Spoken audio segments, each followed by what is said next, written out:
दोस्तों, हमने आपको बैंक रॉबरी या फिर ट्रेन रॉबरी की कई सारी कहानियां सुनाई, जिनमें चोरों ने रॉबरी को अंजाम देने के लिए जिस तरह की साजिश रची और जाल बिछाए, अपने आप में हैरान करने वाले थे।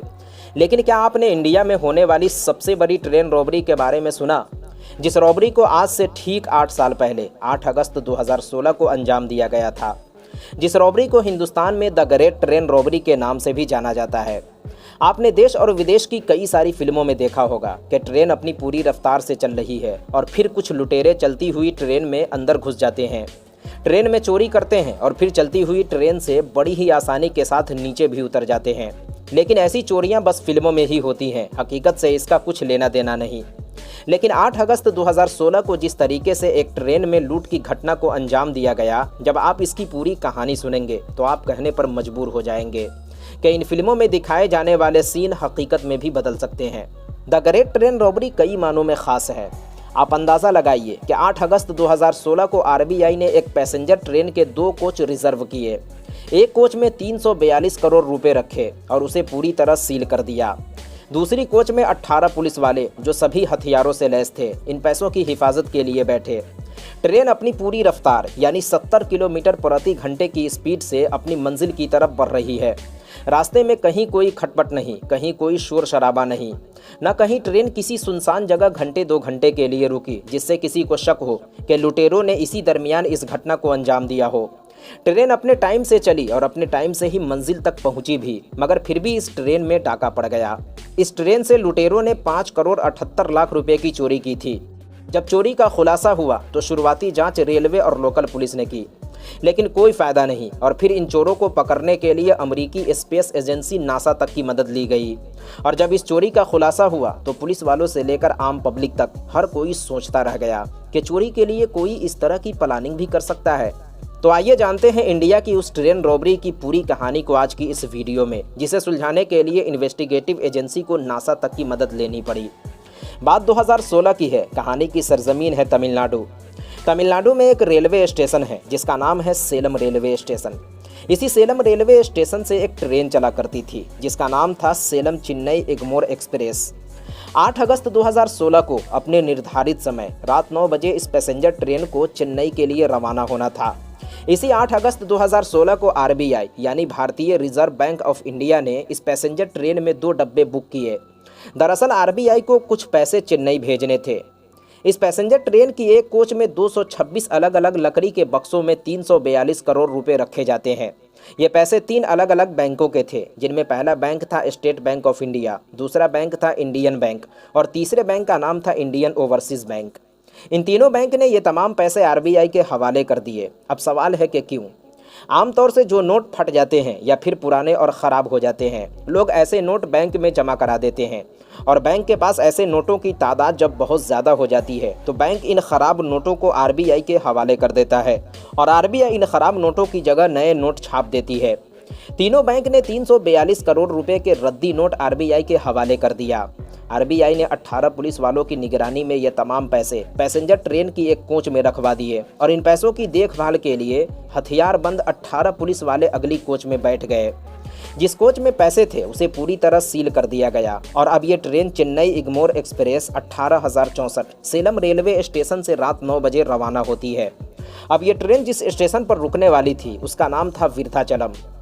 सेलम रेलवे स्टेशन से विरुधाचलम रेलवे स्टेशन की दूरी 140 किलोमीटर थी और ये पैसेंजर ट्रेन 70 किलोमीटर प्रति घंटे की रफ्तार से चलती थी। तो इस हिसाब से अगले 2 घंटे बाद इस ट्रेन को विरुधाचलम स्टेशन पर पहुंचना था। एक बात और, आजकल लगभग सारी ट्रेनें इलेक्ट्रिक इंजन से चलती है, लेकिन 2016 में Chennai Egmore express Salem railway station से विरुधाचलम तक का सफ़र डीजल इंजन की मदद से करती थी, क्योंकि इस रूट में अभी तक ट्रेन के लिए इलेक्ट्रिक इंजन जैसी सुविधा मौजूद नहीं थी। हाँ, जब ये ट्रेन विरुधाचलम पहुंचती थी तब यहाँ डीजल इंजन हटाकर इलेक्ट्रिक इंजन लगाया जाता था और फिर यहाँ से आगे का सफ़र इलेक्ट्रिक इंजन के जरिए तय किया जाता था। 8 अगस्त की रात ट्रेन सेलम रेलवे स्टेशन से रवाना होती है और ठीक रात 11 बजे ये ट्रेन विरुधाचलम स्टेशन पहुंच जाती है। विरुद्धाचलम स्टेशन पर यह ट्रेन करीब 1 घंटा रुकती है और इसी दरमियान ट्रेन का इंजन भी चेंज किया जाता है, जिसमें अच्छा खासा समय भी लगता है। इंजन चेंज होने के बाद रात 12 बजे ये ट्रेन विरुद्धाचलम से रवाना होती है और छोटे बड़े स्टेशनों से गुजरते हुए इस ट्रेन की अगली स्टॉपेज इग्नोर स्टेशन पर थी सुबह 4 बजे।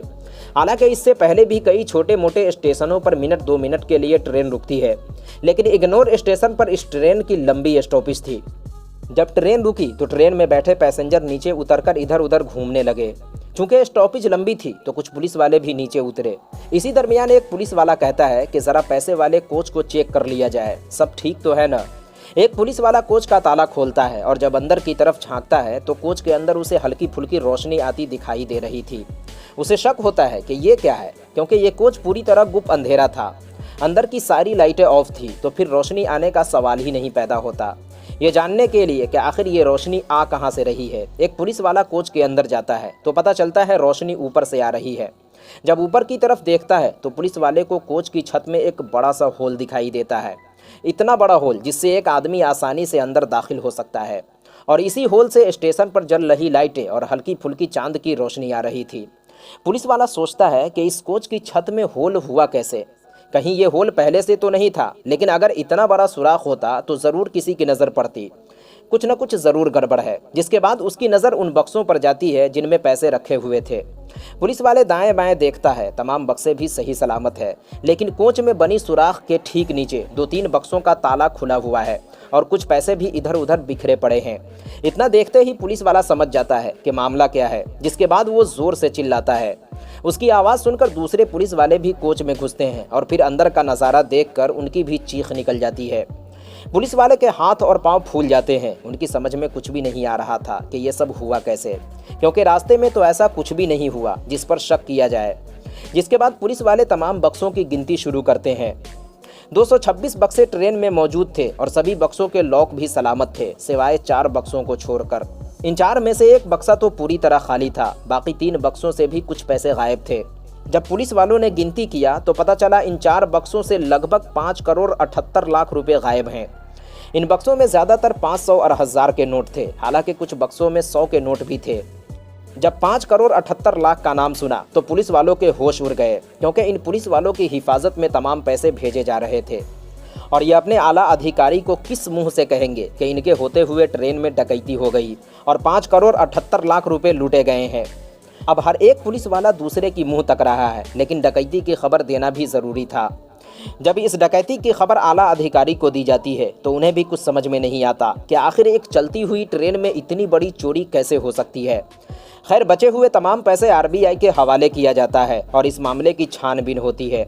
शुरुआती जांच रेलवे और लोकल पुलिस करती है, लेकिन कुछ नहीं पता चलता। जिसके बाद ये केस क्राइम ब्रांच को सौंप दिया जाता है और फिर इस केस की 2 थियोरी बनती है। पहली थियोरी ये कि जब ट्रेन सेलम रेलवे स्टेशन से रवाना हुई और विरुद्धाचलम रेलवे स्टेशन पर रुकी और इस दरमियान ट्रेन ने जो 170 किलोमीटर सफ़र तय किया, हो सकता है लुटेरे इसी दौरान ट्रेन में घुसे और इस पूरी वारदात को अंजाम दिया। लेकिन सवाल यह है कि जब ट्रेन 70 किलोमीटर प्रति घंटे की रफ्तार से चल रही है और इस 140 किलोमीटर के लंबे सफ़र में ट्रेन कहीं रुकी भी नहीं, तो फिर लुटेरे ट्रेन में घुसे कैसे। एक सवाल ये भी आया कि हो सकता है जिस वक्त ट्रेन में पैसे से भरे बॉक्स रखे जा रहे थे, लुटेरे उसी वक्त अंदर घुसे हों, लेकिन तमाम बॉक्स कोच में पुलिस वालों की निगरानी में रखे गए थे, तो लुटेरों के घुसने का सवाल ही नहीं बनता।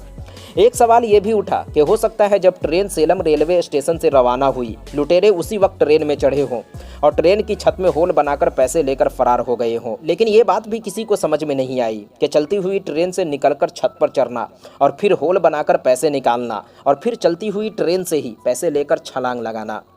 कुछ लोगों ने कहा इस पूरी डकैती को विरुद्धाचलम रेलवे स्टेशन पर अंजाम दिया गया है। जब ट्रेन 1 घंटे के लिए रुकी, लुटेरे ट्रेन की छत पर चढ़े, छत में होल बनाया, अंदर से पैसे निकाले और ट्रेन खुलने से पहले ही ये सब फरार हो गए। लेकिन इस थियोरी को भी कुछ लोगों ने नाकार दिया। वो इसलिए कि अगर उन्होंने इस डकैती को विरुद्धाचलम रेलवे स्टेशन पर अंजाम दिया तो स्टेशन पर बहुत सारे लोग घूमते रहते हैं, इनमें से किसी की नज़र इन लुटेरों पर नहीं पड़ी और ये 5 करोड़ 78 लाख लेकर भाग गए। इस चोरी को लेकर दूसरी थियोरी ये आई कि ट्रेन जब विरुद्धाचलम से रवाना हुई, लुटेरे ट्रेन में चढ़े या फिर पहले से बैठे थे चूँकि विरुद्धाचलम के बाद इस ट्रेन की अगली स्टॉपेज 4 घंटे बाद हुई इग्नोर स्टेशन पर, तो इस दरमियान लुटेरों को अच्छा खासा टाइम मिला होगा और इसी दौरान इन्होंने इस घटना को अंजाम दिया होगा। लेकिन इस थ्योरी को भी जल्द ही नकार दिया गया। क्यों?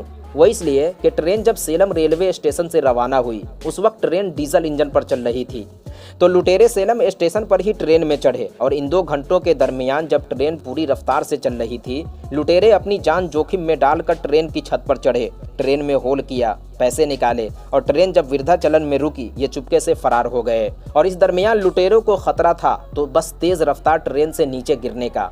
लेकिन आदमी एक्सपर्ट हो तो जोखिम उठाकर इस काम को अंजाम दे सकता है, या फिर हो सकता है लुटेरों ने इस चोरी को विरुद्धाचलम स्टेशन पर ही अंजाम दिया हो जब ट्रेन 1 घंटे के लिए रुकी थी। और इस दरमियान खतरा ये था कि स्टेशन पर घूम रहे लोग या फिर कोच में बैठे पुलिस वाले इन्हें देखे नहीं। लेकिन विरुद्धाचलम से जब ट्रेन रवाना हुई और ट्रेन इलेक्ट्रिक इंजन पर चल रही थी, अगरचे इस दरमियान लुटेरों को 4 घंटे का समय मिला था, लेकिन विरुद्धाचलम से ट्रेन खुलने के बाद ट्रेन की छत पर चढ़कर इस चोरी को अंजाम देना पॉसिबल है ही नहीं। और इसकी सबसे बड़ी वजह थी ट्रेन के छत की ऊपर और बहुत ही नज़दीक से गुजर रही 25,000 वोल्ट का हाई वोल्टेज तार। क्योंकि ट्रेन की छत से इस तार की जो दूरी होती है, कोई भी आदमी छत पर चढ़ने की बेवकूफ़ी नहीं कर सकता, क्योंकि छत पर चढ़ने का मतलब है मौत। तो दूसरी थ्योरी को तो सिरे से ही नकार दिया गया, लेकिन पहली थ्योरी भी कोई आसान नहीं था। हाँ, दूसरी थ्योरी की बनिस्बत आसान ज़रूर था। लोग अपनी अपनी राय दे रहे हैं, लेकिन किसी के कुछ पल्ले नहीं पड़ रहा कि आखिर चोरी हुई कैसे।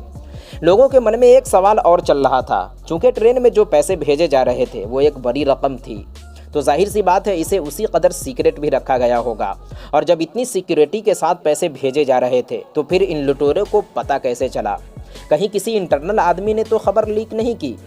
इस इंटरनल आदमी में बैंक स्टाफ से लेकर पुलिस अधिकारी और पार्सल कंपनी के स्टाफ भी शामिल हो सकते हैं।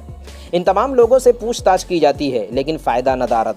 अब इन्वेस्टिगेटिव एजेंसी फैसला करती है कि 8 अगस्त की रात सेलम रेलवे स्टेशन से विरुद्धाचलम तक जितने फ़ोन एक्टिव थे उन तमाम फ़ोन कॉल्स को खंगाला जाए, क्योंकि ये बात तो कन्फर्म थी कि चोरी की घटना इन्हीं 2 स्टेशनों के दरमियान अंजाम दिया गया है। काम मुश्किल था, बट फिर भी IT एक्सपर्ट और टेलीकॉम कंपनी की मदद से तमाम फ़ोन कॉल्स खंगाले जाते हैं। इस रात सैकड़ों फ़ोन एक्टिव थे, लेकिन पुलिस को इन तमाम फ़ोन कॉल्स में 5 से 6 नंबरों पर शक जाता है। अब सवाल है कि क्यों? शक इसलिए जाता है कि ये 5 से 6 नंबर 8 अगस्त की रात सेलम स्टेशन से विरुद्धाचलम तक एक्टिव थे, लेकिन आगे नहीं बढ़े। दूसरी बात जिसकी वजह से ज़्यादा शक हुआ, ये तमाम नंबर मध्य प्रदेश के एक ही इलाके के थे, लेकिन ये भी तो हो सकता है कि ये सभी एक ही फैमिली या फिर दोस्त यार हों और कहीं घूमने जा रहे हों, और सिर्फ फ़ोन नंबर एक्टिव होने से किसी को पकड़ा भी नहीं जा सकता।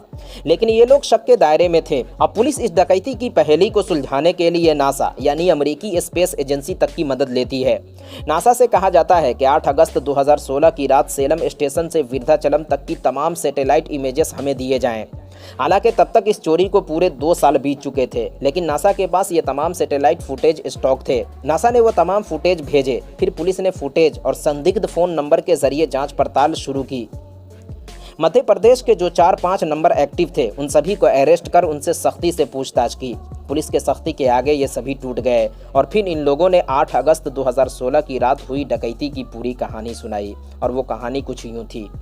मोहन सिंह पारदी, जो मध्य प्रदेश के गुना ज़िले का रहने वाला था, 1 नंबर का क्रिमिनल और छटा हुआ बदमाश था। इस डकैती का असल मास्टरमाइंड यही मोहन सिंह पारदी था। इसने अपना पूरा एक गैंग बना रखा था। इसकी गैंग में ज़्यादातर इसके रिलेटिव और अगल बगल के लोग ही थे।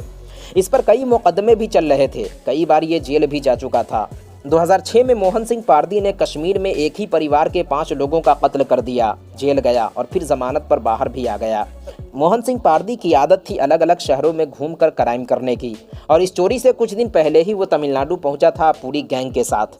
और उसे किसी मुखबिर ने खबर दिया कि 8 अगस्त की रात पैसेंजर ट्रेन में पैसे भेजे जाएंगे। खबर पक्की थी और मोहन सिंह ने तैयारी शुरू कर दी। मोहन सिंह 1 अगस्त से 8 अगस्त तक सेलम स्टेशन से विरुद्धाचलम तक के तमाम चीज़ों की रैकी करता है। ये दिन में कई बार सेलम से विरुद्धाचलम तक जाता और विरुद्धाचलम से सेलम आता। इसे ये भी पता था कि पैसेंजर ट्रेन इतनी दूर डीजल इंजन पर चलती है। अब 2 लोग 8 अगस्त की रात इस ट्रेन में चढ़ते हैं और बाकी 4 लोग विरुद्धाचलम से कुछ पहले एक सुनसान जगह पर खड़े होते हैं। जैसे ट्रेन सेलम स्टेशन से रवाना होती है, ये दोनों ट्रेन की छत पर चढ़ते हैं, फिर उस डब्बे पर जाते हैं जिसमें पैसे रखे हुए थे। ये अपने साथ गैस कटर और बाकी चीज़ें लेकर गए थे। ये ट्रेन की छत में 2 बाई 2 फुट का होल बनाते हैं, फिर बोगी के अंदर जाते हैं और एक आदमी ट्रेन की छत पर ही होता है। ये 4 बक्सों से 5 करोड़ 78 लाख रुपए निकालकर एक लुंगी में बांधता है और ऊपर खड़े शख्स को बढ़ा देता है और फिर खुद भी बाहर आ जाता है। अब उस जगह जहां इनके 4 लोग खड़े थे तमाम पैसों को फेंक देते हैं और फिर जब ट्रेन थोड़ी बहुत स्लो होती है ये ऊपर से छलांग लगा देते हैं और इस तरह फिल्मी अंदाज में पूरी रॉबरी को अंजाम देते हैं। हालांकि इन्होंने जो पैसे चोरी किए इनमें के ज़्यादातर पैसे इनके किसी काम के नहीं रहे। अगस्त में इन्होंने चोरी की और 8 नवंबर को प्रधानमंत्री नरेंद्र मोदी ने नोटबंदी का ऐलान कर दिया। अब जाहिर सी बात है इतनी बड़ी रकम इतनी जल्दी खर्च करना आसान काम नहीं था। हालांकि अगर इन्हें नोटबंदी के बारे में पहले से पता होता तो इन पैसों को ये ज़रूर ठिकाने लगा देते, लेकिन नोटबंदी का ऐलान अचानक हुआ। इन्होंने कुछ पैसे नदी में बहा दिए और लगभग 2 करोड़ रुपए तो आग में जला दिए। हालांकि एक सवाल हमेशा लोगों के जहन में घूमता रहा कि इतनी बड़ी डकैती को बिना किसी इंटरनल आदमी की मदद से कैसे अंजाम दिया गया, लेकिन वो इंटरनल कौन था उसका खुलासा आज तक नहीं हुआ। हालांकि इस चोरी को लेकर कुछ और सवाल थे कि 18 पुलिस वाले जो एक ही कोच में बैठे थे और पैसों से भरा कोच पूरी तरह खाली था, तो कुछ पुलिस वाले अगर पैसे वाले कोच में भी होते तो जाहिर सी बात है ये चोरी नहीं होती। इसके अलावा कोच के ऊपर सीसीटीवी कैमरे लगाए जाते तो भी डकैती होने का खतरा कम हो जाता। लेकिन ये कोई पहली दफ़ा नहीं था जब ट्रेन से पैसे भेजे जा रहे थे।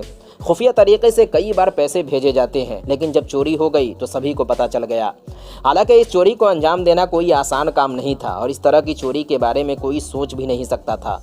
इस तरह की चोरी पुलिस वालों के लिए भी एक नई चीज़ थी कि आगे से आप सतर्क हो जाएं कि ऐसा भी कुछ हो सकता है। तो दोस्तों ये थी द ग्रेट ट्रेन रॉबरी की पूरी कहानी। उम्मीद है ये कहानी आपको पसंद आई होगी। अगर कहानी पसंद आई तो ऐसे ही और भी इंटरेस्टिंग कहानियाँ सुनने के लिए चैनल को ज़रूर सब्सक्राइब करें। मिलते हैं किसी नई वीडियो के साथ, जब तक के लिए अपना ख्याल रखें।